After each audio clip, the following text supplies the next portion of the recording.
लड़े फिर खिलौनों के लिए, तू जीते मैं हार जाऊं, आजा करें फिर वही शरारतें, तू भागे मैं मार खाऊं, मीठी सी वो गाली तेरी सुन। सभी को नमस्कार। आज हम चर्चा करेंगे तीसरा पाठ हरिशंकर परसाई द्वारा लिखा गया चूहा और मैं। ഇതൊരു വ്യംഗ്യ ലേഖനമാണ്. ഹരിശങ്കർ പ്രസായിയെ കുറിച്ച് ടെക്സ്റ്റ് ബുക്കിൽ കൊടുത്തിരിക്കുന്ന സെന്റൻസ് വായിക്കാം. हास्य व्यंग्य विधा के अत्यंत लोकप्रिय निबंधकार श्री हरिशंकर प्रसाई जी का जन्म जमानी गांव मध्य प्रदेश में हुआ. പിന്നീട് അദ്ദേഹത്തിന്റെ വിശേഷതകൾ നോക്കാം.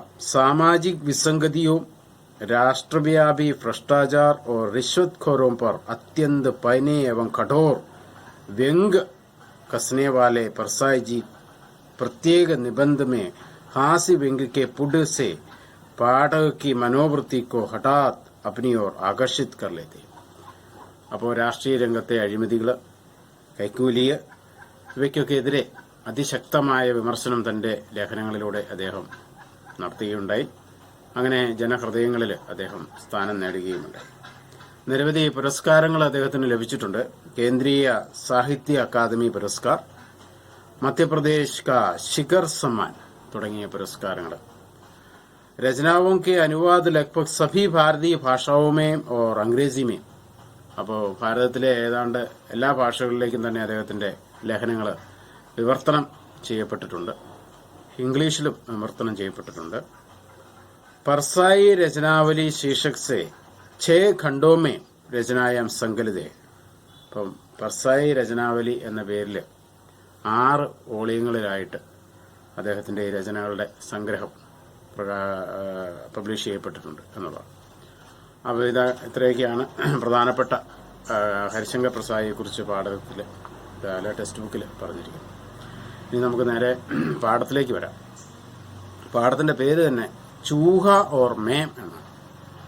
അപ്പോൾ അവിടെ ചൂഹയാണ് ആദ്യം വന്നിരിക്കുന്നത്, മേം അല്ല. ചൂഹ ഓർ ചൂഹയ്ക്കാണ്, എലിക്കാണ് പ്രാധാന്യം. എലിയും ഞാനും എന്നാണ്. അപ്പോൾ എലി എന്നേക്കാൾ പ്രാധാന്യം വീട്ടിൽ എലിക്കാണ് എന്നുള്ളത്. അപ്പോൾ ഒരു വീട്ടിൽ ഒത്തിരി മനുഷ്യർ വസിക്കുമ്പോൾ അതോടൊപ്പം തന്നെ ധാരാളം മറ്റ് ജീവികൾ ജീവിക്കും.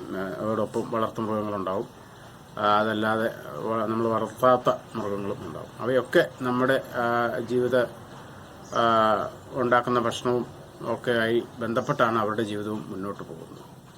അപ്പോൾ വീട്ടിൽ താമസിക്കുന്നവർക്ക് അവിടുത്തെ ഭക്ഷണം കിട്ടാനുള്ള അവകാശം ഉണ്ട് എന്നുള്ളതാണ്.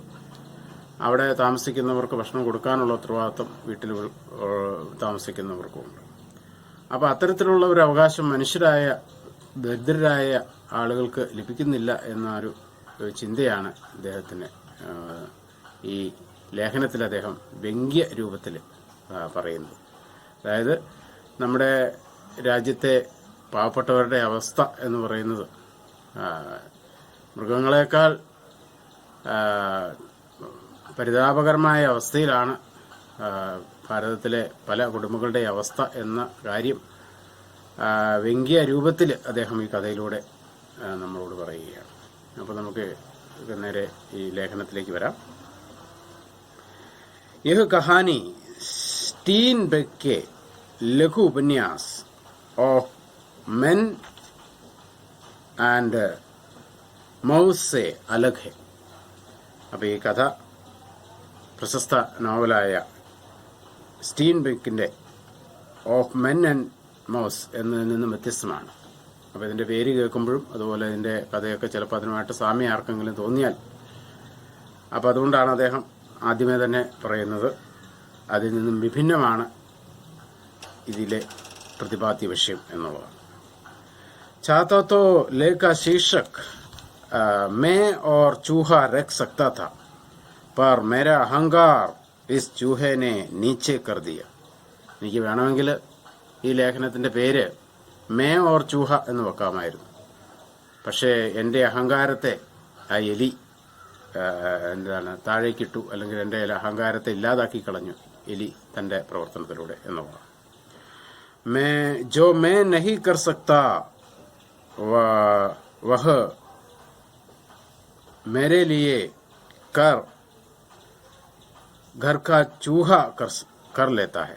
അപ്പോൾ എൻ്റെ വീട്ടിൽ എനിക്ക് ചെയ്യാൻ സാധിക്കാത്ത കാര്യങ്ങൾ എലിക്ക് ചെയ്യാനായിട്ട് സാധിക്കും. അപ്പം അതുകൊണ്ട് എന്നേക്കാൾ ശ്രേഷ്ഠനായിട്ട് ഞാൻ കരുതുന്നത് എലിയെയാണ് എന്ന്. जो इस देश का सामान्य आदमी नहीं कर पाता वह इस चूहे ने मेरे साथ करके बता दिया. ഈ രാജ്യത്തെ സാധാരണ ജനങ്ങൾക്ക് ചെയ്തു കാണിക്കാൻ സാധിക്കാത്ത കാര്യം എലി എന്നോട് ചെയ്ത് കാണിച്ച് അല്ലെങ്കിൽ തെളിയിച്ചു എന്നുള്ളതാണ്. തൻ്റെ അവകാശം നേടിയെടുക്കാനായിട്ട് എലിക്ക് സാധിച്ചു. അപ്പോൾ ആ കാര്യം നമ്മുടെ അവകാശങ്ങൾ നേടിയെടുക്കാൻ നമ്മുടെ നാട്ടിലെ പല ആളുകൾക്കും സാധിക്കുന്നില്ല. അതുകൊണ്ടാണ് ഇദ്ദേഹം എലിയെ മനുഷ്യനേക്കാളും ഉന്നതനാണ് എന്ന് പറയുന്നു. इस घर में एक मोटा चूहा है. ഈ വീട്ടിൽ ഒരു തടിയൻ, ഒരു എലിയുണ്ട്. जब छोटे भाई की पत्नी थी तब घर में खाना बनता था. इस बीच पारिवारिक दुर्घटनाओं, बहनों की मृत्यु आदि के कारण हम लोग बाहर रहे. അപ്പോൾ നേരത്തെ ഈ വീട്ടിൽ ചോട്ടെ ഭായിക്ക് പത്നി തി, അനിയൻ്റെ ഭാര്യ ഉണ്ടായിരുന്ന സമയത്ത് വീട്ടിൽ ഭക്ഷണമൊക്കെ ഉണ്ടാക്കുമായിരുന്നു. അപ്പോൾ എനിക്ക് ഭക്ഷണം കിട്ടുമായിരുന്നു, അല്ലെങ്കിൽ ഭക്ഷണ സാധനങ്ങളൊക്കെ സ്റ്റോറിൽ വെക്കുമ്പോൾ അതൊക്കെ കഴിക്കാനുള്ള അവസരം ഉണ്ടായിരുന്നു. അപ്പോൾ ആ ഇടയ്ക്ക് വീട്ടിൽ ചില സംഭവങ്ങളൊക്കെ ഉണ്ടായി. ദുർഘടനയും ചില അനിഷ്ട സംഭവങ്ങൾ അല്ലെങ്കിൽ ചില മരണങ്ങളൊക്കെ. ബഹനോയ്ക്ക് മൃത്യുഹി, സഹോദരി ഭർത്താവിൻ്റെ മരണമുണ്ടായി. അപ്പോൾ അതുമായി ബന്ധപ്പെട്ട് അവർക്ക് വീട്ടിൽ നിന്നും മാറി പട്ടണത്തിലേക്ക് പോകേണ്ടതായിട്ട് വന്നു. അതായത് വീട്ടിൽ ആരും ഇല്ലാതെ വന്നു, അല്ലെങ്കിൽ വീട്ടിൽ ഭക്ഷണമൊന്നും പാകം ചെയ്യാത്ത ഒരു സാഹചര്യം വന്നു. അപ്പോൾ അതാണ് സൂചിപ്പിക്കുന്നത്. इस चूहे ने अपना वह अधिकार मान लिया था कि मुझे खाने को इसी घर में मिलेगा. ऐसा अधिकार आदमी भी अभी तक नहीं मान पाया. मुझे चूहे ने मान लिया है. അപ്പോൾ ആ വീട്ടിൽ ആളില്ലെങ്കിലും എലിയുടെ അധികാരം ആ വീട്ടിലുണ്ട് എന്നുള്ളതാണ്. അതായത് എനിക്ക് ഭക്ഷണം കിട്ടാനുള്ള അവകാശമുണ്ട് എന്ന രീതിയിൽ തന്നെയാണ് എലി കരുതുന്നത്. അതായത് എലി അവിടെ നിന്നും ആളില്ലെന്ന് വെച്ച് പോകുന്നില്ല, അവിടെ തന്നെ കറങ്ങി നടക്കുകയാണ് എന്നുള്ളതാണ്. അപ്പോൾ അത് എലി തെളിയിക്കുകയാണ് പിന്നീടുള്ള സംഭവങ്ങളിലൂടെ. അത് എന്താണെന്ന് നമുക്ക് നോക്കാം. ലഗ്ഭഗ് 45 ദിൻ ഘർ ബന്ദ് രഹ. ഏകദേശം 44 ദിവസത്തോളം വീട് അടഞ്ഞു കിടന്നു.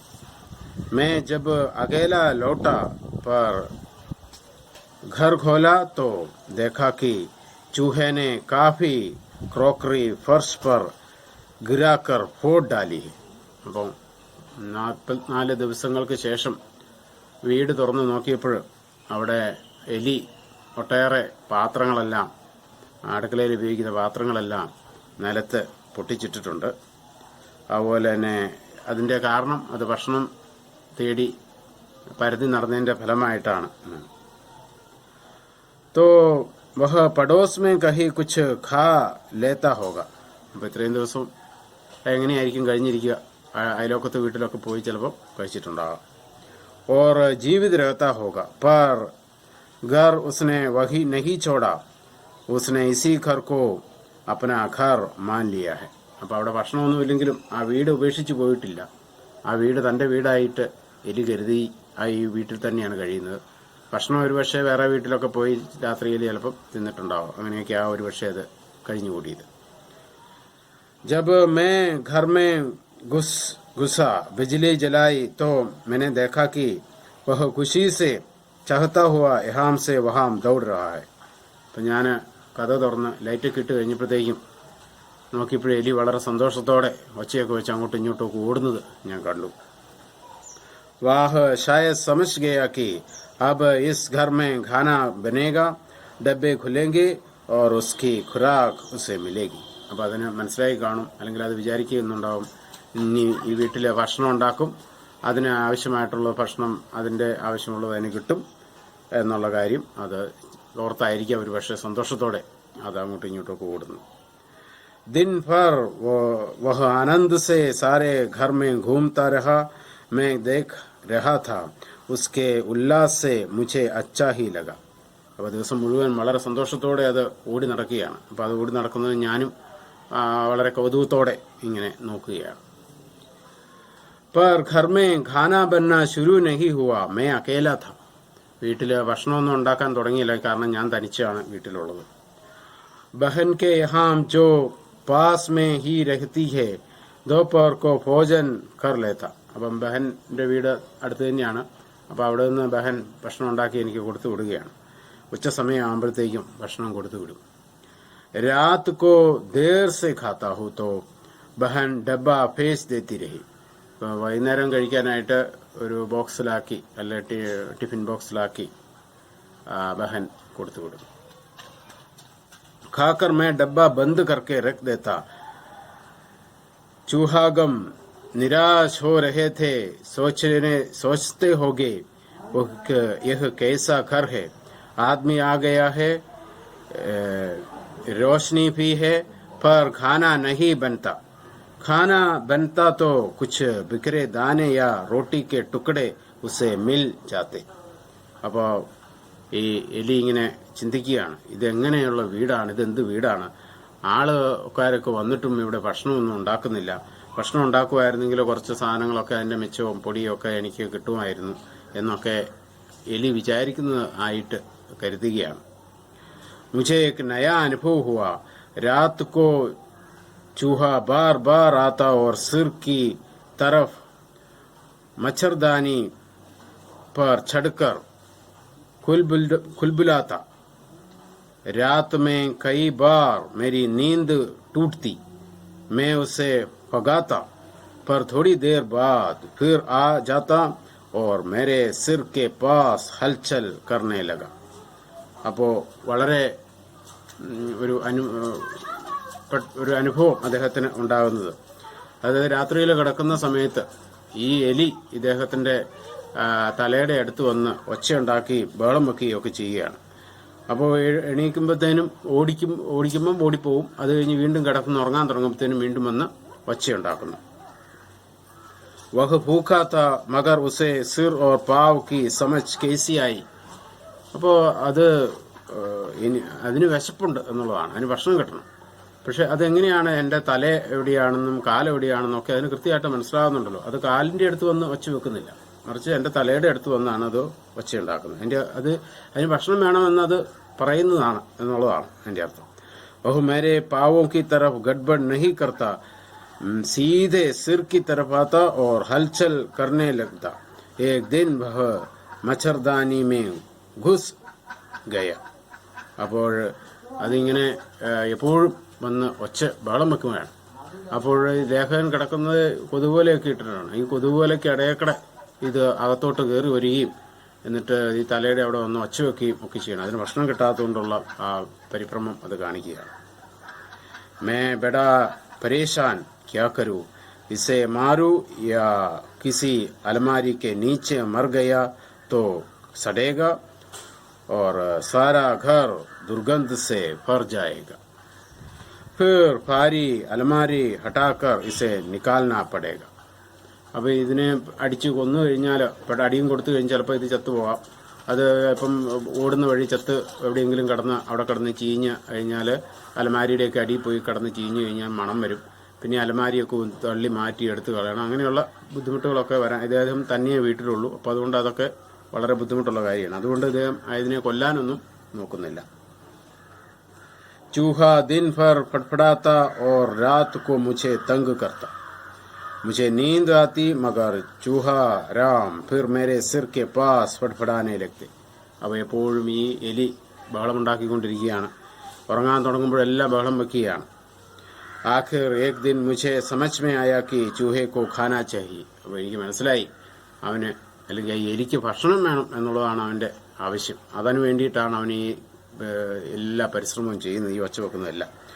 ഉസ്നെ ഇസ് ഘർ കോ അപ്നാ ഘർ മാൻ ലിയാ ഹെ, അവൻ ഈ വീട് തൻ്റെ വീടായി കരുതിയിരിക്കുകയാണ്. വഹ്ബനെ അധികാരവും കെ പ്രതി സചേത് ഹെ, തൻ്റെ അധികാരം, തൻ്റെ വീട്ടിൽ അധികാരമുണ്ട്, സ്ഥാനമുണ്ട് എന്നതിനെപ്പറ്റി അവൻ ബോധവാനാണ്. വഹ് രാത് കോ മേരെ സിർഹാനെ ആക്കർ ശായദ് യഹ് कहता है क्यों बे तू आ गया हर पेट खा रहा हूँ मगर मैं भूखा मर रहा हूँ. ഒരു പക്ഷേ അതെൻ്റെ ഈ തലയുടെ അടുത്ത് വന്ന് ഇന്ന് പറയുന്നതായിരിക്കും, എന്താണ്, നീ ഭക്ഷണം കഴിച്ചു, പക്ഷേ ഞാൻ ഭക്ഷണം കഴിച്ചിട്ടില്ല, ഞാൻ വിശക്കുകയാണ്. മേ ഈസ് ഘർ കാ സദസ്യ ഹൂ, ഞാനും ഈ വീട്ടിലെ ഒരു അംഗം തന്നെയാണ്, അപ്പോൾ എനിക്കും ഭക്ഷണം തരേണ്ട ഉത്തരവാദിത്വം നിങ്ങൾക്കുണ്ട് എന്നൊക്കെ ആയിരിക്കാം ഒരു പക്ഷേ ഇതിങ്ങനെ ഒന്ന് ഒച്ച വെച്ചുകൊണ്ടിരുന്ന് പറയാൻ ശ്രമിക്കുന്നത്. മേരാ ഭി ഹഖ് ഹേ, അപ്പോൾ എനിക്കും ഇവിടെ ഭക്ഷണം ലഭിക്കാനുള്ള അധികാരമുണ്ട്, അവകാശമുണ്ട് എന്ന് പറയുന്നതാണ് എന്ന് ലേഖകന് തോന്നുകയാണ്. മേ തേരി നീന്ത് ഹറാം കർ ദൂങ്ക, ഞാൻ നിന്റെ ഉറക്കം നഷ്ടപ്പെടുത്തും. തബ് മേനെ ഉസ്കി മാങ് പൂരി കർണേക്ക് തർക്കീബ് നിക്കാലി, അപ്പോൾ പിന്നെ അവൻ്റെ ആവശ്യം പൂർത്തീകരിക്കാനൊരു ഐഡിയ ഞാൻ കണ്ടെത്തി. രാത് കോ മേനെ ഭോജൻ കാ ഡിബ്ബ ഖോലാത്തോ പാപ്പട്ട് കെ കുച്ച് ടുക്കടെ യഹാം ബഹാം ഡാൽ ദിയ, അപ്പോൾ ആ ടിഫിൻ ബോക്സ് തുറന്നിട്ട് അതിൽ നിന്നും കുറച്ച് പപ്പടത്തിൻ്റെ പൊടി ആ നിലത്ത് അവിടെ എവിടെയൊക്കെ വിതറി. ചൂഹ കഹീൻ സെ നിക്കല ഓർ ഏക് ടുക്കട ഉടാക്കർ അൽമാരി കെ നീച്ചെ ബൈഠ്കർ ഖാനെ ലഗ, അതിൽ നിന്ന് ഒരു പീസ് എടുത്ത് കൊണ്ടുപോയിട്ട് അലമാരിയുടെ അടിയിൽ പോയിരുന്ന് തിന്നാൻ തുടങ്ങി. ഭോജൻ പൂരാ കർണേ കെ ബാദ് मैंने रोटी के कुछ टुकड़े फर्श पर बिखरा दिए, അത് കഴിഞ്ഞപ്പോൾ ഞാൻ റൊട്ടിയുടെ കുറച്ച് പീസ് ഈ നിലത്ത് ഇട്ടുകൊടുത്തു. സുബഹ് ദേഖാ കി വഹ് സബ് ഖാ ഗയാ ഹൈ, രാവിലെ എണീറ്റ് നോക്കിയപ്പോൾ അതെല്ലാം ഈ എലി കഴിച്ചിരിക്കുന്നതായിട്ട് കണ്ടു. ഏക് ദിൻ ബഹൻ ने चावल के पापड़ भेजे, मैंने 3-4 टुकड़े फर्श पर डाल दिया, चूहा आया सूखा और लौट गया. അപ്പോൾ ഒരു ദിവസം ഈ അരിയും കൊണ്ടുണ്ടാക്കിയ പപ്പടം സഹോദരി കൊടുത്തു വിട്ടു. ഞാനത് അതിൻ്റെ പീസുകൾ അത് പൊട്ടിച്ച് തറയിലിട്ട് കൊടുത്തു. ചൂഹ വന്ന് മണത്ത് നോക്കിയിട്ട് അത് ഇഷ്ടപ്പെട്ടിട്ടില്ല, അത് തിരിച്ചുപോയി. ഉസേ ചാവൽ കെ പാപ്പട് പസന്ത് നഹി, അപ്പം അതിൻ്റെ അർത്ഥം അതിന് ഈ അരിയും കൊണ്ടുള്ള പപ്പടം അതിന് ഇഷ്ടമല്ല എന്നുള്ളതാണ്. മേ ചൂഹയ്ക്ക് പസന്ത് സെ ചമകൃത് രഹുഗയ, ഈ എലിയുടെ ഇഷ്ടം കണ്ട് ഞാൻ അത്ഭുതപ്പെട്ടു പോയി. അതിനും ഭക്ഷണത്തിൽ അതിന് ഇഷ്ടമുള്ളതും ഇല്ലാത്തതും ഒക്കെ ഉണ്ട് എന്നൊക്കെ അറിഞ്ഞപ്പോൾ അത്ഭുതം തോന്നുകയാണ്. मैंने रोटी के कुछ टुकड़े डाल दिए, वह एक बाद एक टुकड़ा लेकर जाने लगा. അപ്പോൾ ഞാൻ റൊട്ടിയുടെ പീസുകൾ അവിടെ ഇട്ട് കൊടുത്തപ്പോൾ ഓരോരോ പീസായിട്ട് എടുത്തുകൊണ്ട് പോകാനും അത് തിന്നാനും തുടങ്ങി. അപ്പോൾ യഹ് റോസ് മരാക്ക കാം ഹോ ഗയ, അപ്പോൾ ഇത് അങ്ങനെ പതിവായിട്ട് ചെയ്യുന്ന ഒരു കാര്യമായി മാറി. മേ ഡബ്ബ ഖോൽത്താ തോ ചൂഹ നിക്കാൽക്കർ ദേഖ്നെ ലഗ്താ ഹൈ, ഞാൻ ടിഫിൻ ബോക്സ് തുറക്കുമ്പോഴത്തേനും ഈ എലി ഒന്ന് നോക്കിയിരിക്കാൻ തുടങ്ങി. മേ ഏക് ദോ ടുക്കടെ ഡാൽ ദേത്താ വഹ് ഉഡാക്കർ ലേ ജാത്ത, ഞാനൊരു 2-3 പീസ് താഴേക്കിടുമ്പോൾ ആ എലി അതെടുത്തുകൊണ്ട് പോകും. പർ ഇത്തനെ സേ ഉസ്കി ഭൂഖ് ശാന്ത് നഹി ഹോത്തി, ഇതുകൊണ്ടൊന്നും അതിൻ്റെ വിശപ്പ് പൂർണ്ണമായിട്ട് മാറിയല്ല. മേ ഭോജൻ കർക്കെ रोटी के टुकड़े फर्श पर डाल देता, वह रात को उन्हें खा लेता और सो जाता. അപ്പോൾ ഞാൻ വീണ്ടും പിന്നെയും അതിൻ്റെ റൊട്ടിയുടെ പീസ് നിലത്തിട്ടിട്ട് പോകും. അത് രാത്രിയിൽ അതിരുന്ന് കഴിക്കും. അത് കഴിച്ച് കഴിയുമ്പം അത് രാത്രിയിൽ അതും കഴിച്ചിട്ട് അതും ഉറങ്ങും. അപ്പോൾ എന്നെ പിന്നെ ശല്യപ്പെടുത്തുകയൊന്നുമില്ല. അപ്പോൾ അതിൻ്റെയും ആവശ്യം എന്താണ്, അതിൻ്റെ ഭക്ഷണമായിരുന്നു അതിൻ്റെ ആവശ്യം. അതുകൊണ്ടാണ് ഈ ബഹളം എല്ലാം വെച്ചുകൊണ്ടിരുന്നത്. അതിന് ആവശ്യമായ ഭക്ഷണം കൊടുത്തു കഴിഞ്ഞപ്പോൾ യാതൊരു ശല്യവും ആ എലിയെ കൊണ്ട് ലേഖകനുണ്ടാകുന്നില്ല. ഇതർ മേഫി ചേൻ കി നീൻ സോത്ത, അപ്പോൾ പിന്നെ എനിക്കും വളരെ സുഖമായിട്ട് ഒരു ശല്യവും കൂടാതെ ഉറങ്ങാനായിട്ട് സാധിച്ചു. ചൂഹ മേരെ സിർ കെ പാസ് ഗഡ്ബഡ് നഹി കർത്ത, ഈ എലി എൻ്റെ തലയുടെ അടുത്ത് വന്ന് ഒരു ബഹളവും വെക്കുന്നില്ല. ഫിർ വഹ് കഹീൻ സെ അപ്നെ ഏക് ഭായി കോ ലേ ആയ, പിന്നെ നോക്കിയപ്പം മറ്റൊരു ദിവസം ആ എലിയുടെ ഒരു സഹോദരനെ വേറൊരു എലിയും കൂട്ടി വരികയാണ്. ഓർ കഹാ ഹോക, എന്നിട്ട് പറഞ്ഞിട്ടുണ്ടാവും, അല്ലെ ആ എലിയോട് പറഞ്ഞതാണ്, എന്താണ്, ചൽ രേ മേരെ സാത്ത് ഉസ് ഘർ മേ ആരെ വാ, എൻ്റെ കൂടെ പോരെ, എൻ്റെ വീട്ടിലേക്ക് പോരെ. मैंने उस रोटी वाले को तंग करके डरा के खाना निकलवा लिया हूँ. ഞാൻ ഈ റൊട്ടി കൊണ്ടുവരുന്ന ആളെ വിഷമിപ്പിച്ച് അല്ലെങ്കിൽ പേടിപ്പിച്ച് ഞാൻ ഭക്ഷണം എന്നും ലഭിക്കുന്ന ഒരു സാഹചര്യമാക്കിയിട്ടുണ്ട്. ചൽ ദോനോ ഖായെങ്കെ, നമുക്ക് രണ്ടുപേർക്കും കഴിക്കാം. ഉസ്കാ ബാപ്പ് ഹമേ ഖാനെ ദേങ്കെ, അവനല്ല അവൻ്റെ പിതാവ് വേണമെങ്കിൽ നമുക്ക് ഭക്ഷണം തരും. അതിന് വേണ്ട ചെയ്യേണ്ട കാര്യങ്ങൾ അറിയാം, എലിക്ക് ചെയ്യാൻ അറിയാം എന്നുള്ളതാണ്. കൽ വർണ ഹം ഉസ്കി നീന്ത് ഹറാം കർ ദേങ്കെ ഹമാര ഹക്ക് ഹെ. അപ്പം നമുക്ക് ഭക്ഷണം തന്നില്ലെങ്കിൽ എൻ്റെ ഉറക്കം ഞാൻ കെടുത്തും, അല്ലെങ്കിൽ ഈ ഭക്ഷണം ലഭിക്കുക എന്നുള്ളത് നമ്മുടെ അധികാരമാണ്, നമ്മുടെ അവകാശമാണ്. അബ് ദോനോ ചൂഹാരാം മസേമേ ഖാ രഹേ ഹെ. രണ്ടുപേരും നല്ല സന്തോഷത്തോടുകൂടി ഈ റൊട്ടിയെല്ലാം ഇരുന്ന് കഴിക്കുകയാണ്. മഗർ മേ സോസ്താവും, പക്ഷെ ഞാൻ ആലോചിക്കുകയാണ്, ഇങ്ങനെ ഭക്ഷണം ദരിദ്രരായ ആളുകൾക്ക് അവരുടെ അവകാശം നേടിയെടുക്കാൻ സാധിക്കാത്ത, ബുദ്ധിയുള്ള മനുഷ്യന് സാധിക്കാത്ത ഈ കാലത്തിൽ അല്ലെങ്കിൽ ഒരു രാജ്യത്ത് തൻ്റെക്ക് ആവശ്യമായ ഭക്ഷണം മേടിച്ച അധികാരം സ്ഥാപിക്കാനുള്ള ആ സാമർഥ്യം, ആ കഴിവ് കണ്ടാണ് ലേഖകൻ ഈ ലേഖനത്തിന് പേര് തന്നെ ചൂഹ ഓർ മേ എന്നാക്കി. മേ എന്ന ചൂഹ എന്നതിന് പകരം ചൂഹയ്ക്ക് പ്രാധാന്യം, മനുഷ്യരെക്കാൾ കൂടുതൽ മഹത്വമുള്ളത് എലിക്കാണ്. കാരണം മനുഷ്യന് ചെയ്യാൻ സാധിക്കാത്തത് എലിക്ക് സാധിക്കുന്നു എന്നുള്ളതാണ്. ആദ്മി ക്യാ ചൂഹെ സെ ഭി ബദ്തർ ഹോ ഗയ. ഈ മനുഷ്യൻ എലിയേക്കാളും താഴ്ന്നുപോയോ മനുഷ്യൻ, അല്ലെങ്കിൽ എലിയുടെ അത്രയും പോലും ആത്മബലമൊന്നും മനുഷ്യനില്ലേ എന്നുള്ളതാണ്. ചൂഹ തോ അപ്നി റോട്ടി കെ ഹക്ക് കെ ലിയെ മേരെ സിർ പർ ഛഡ് ജാത്താ ഹെ. എലി തൻ്റെ അധികാരത്തിന് വേണ്ടിയിട്ട് എൻ്റെ തലയിൽ കയറാൻ വരെ എലി തയ്യാറാവുകയാണ്. മേരി നീന്ത് ഹരാം കർ ദേത്താ ഹെ. എൻ്റെ ഉറക്കം കെടുത്തുകയാണ്. ഇസ് ദേശ് കാ ആദ്മി കബ് ചൂഹെ കി തരഹ് ആചരൺ കരേക. ഈ രാജ്യത്തെ ജനങ്ങൾ എന്നാണ് ഈ എലിയെ പോലെ പെരുമാറുക, അല്ലെങ്കിൽ തങ്ങളുടെ അവകാശങ്ങൾക്ക് വേണ്ടി പരിശ്രമിക്കുക, അല്ലെങ്കിൽ നേടിയെടുക്കുക, അതിനായിട്ട് നിരന്തരം പരിശ്രമിക്കുക എന്നുള്ളതാണ്. അപ്പം അതിനായിട്ട് നമ്മൾ ഓരോരുത്തരും ശ്രമിക്കണം എന്നുള്ള ഒരു സന്ദേശമാണ് ഈ വ്യംഗ്യ ലേഖനത്തിലൂടെ ഹരിശങ്കർ പ്രസായി നമുക്ക് തരുന്നത്. അപ്പോൾ ഇതിൻ്റെ ഈ വ്യാഖ്യ നിങ്ങൾക്ക് പ്രയോജനകരമായി കാണും എന്ന് കരുതുന്നു. നന്ദി, നമസ്കാരം.